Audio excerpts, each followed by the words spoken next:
My name is Whitney DiToronto. I am from North Jersey, currently residing in Philadelphia, Pennsylvania. I found the code when I saw online that Jason Russell had tweeted something to the effect of Invisible Children is shady, or Invisible Children has something planned for you, or something like that. And the 25 event was coming up, so I figured it. I talked it over with some other people who are also into Invisible Children, and we figured it had to be something to do with that. So I took apart the box, and I saw the little barcode, and I scanned it with a smartphone, and it led me to download a music mix. So I downloaded the music mix, and all the way at I listened to it, and the last song, I saw that the album for the last song was listed 25.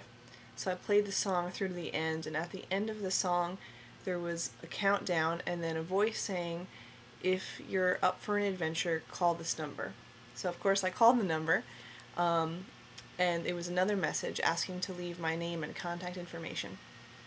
So I did that, and then a few days later, I received in the mail a postcard with a poem on it and a number at the top. And I read the poem several times over, and I saw that the start, and then I looked down, sort of viewed it like as if it was an acrostic poem, and the beginning of every line spelled out a website. So I went to the website, and on the website there was a riddle in French. So I translated it, and I actually knew the riddle. It was the riddle of the Sphinx. So I replied on the website. It said, once you get the answer, send your answer to this email address. So I emailed my answer, and I got a response saying, you're going to get a phone call from this number. Do not answer when I call you. So a couple days later, I got a phone call. It was another voice that left a message, and it was just sort of a long string of jumbled words that didn't make any sense. So I listened to it countless times. I don't know how many times I listened to the message, and I wrote down the words as best I could, and then I looked at them, and the first thing I did was reverse them, thinking that that was probably the most basic system of decoding something. And I got a quote that looked something like this. You never had control. That's the illusion. I was overwhelmed by the power of this place, but I made a mistake too. I didn't have enough respect for that power, and it's out now. So of course I did what anybody would do with a quote where you don't know the source. I Googled it, and I found that that quote was from the movie Jurassic Park. So I called the number once again, and I said that this left my contact information. I said that the quote was from Jurassic Park, and then I waited a few days, and then I finally, this was the longest stretch, I think. Maybe it was definitely over a week to 2 weeks, and I got this guy in the mail, a t-shirt with a graphic literally taped to the shirt. And this is where I got stumped. I didn't know where to go from here. So I just sort of put it in the back of my mind, and I thought maybe I would think on it for a while, and then maybe an answer would come to me. And then I guess I waited a little bit too long, because then I got this letter in the mail saying that your adventure is over now. So that was the end of my adventure. I don't really know if there was a point that I realized it was a scavenger hunt. It was sort of just like, I don't know. It just as the clues kept coming, I just wasn't really sure like if there was an end, or I knew there had to be some kind of prize.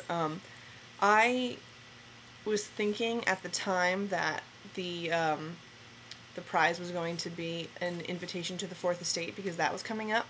But as that got closer, I wasn't sure if maybe they would have enough time for people to reach the end of the scavenger hunt to be able to be invited. So I really wasn't sure what was at the end of the scavenger hunt. What step did I get stuck on? I guess I got stuck on the t-shirt, I guess, because the t-shirt one was the only shirt that didn't really have like a straight direction. Like all the other ones were like, when you solve this, call this number, or whatever. Unless it does, and I just wasn't able to figure it out.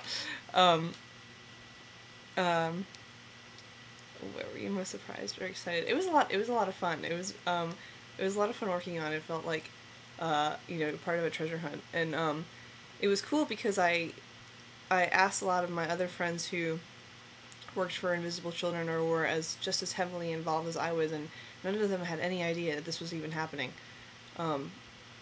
which kind of made me feel like I was crazy. But it was really neat because I knew that it wasn't something that they were advertising, so it was cool to be part of like a small group of people that you had to just figure it out to be able to get that far. Um, it doesn't really change how I think about Invisible Children because I think they're always full of surprises and they're always trying to think of new and creative ways to get people interested in doing things. Um, but it definitely achieved that. It was definitely cool. Um, yeah, so that's about it. I had a lot of fun doing it, and disappointed that I didn't make it to the end. But I mean, the the journey was definitely the journey was definitely an adventure in itself, even if I didn't make it to the end.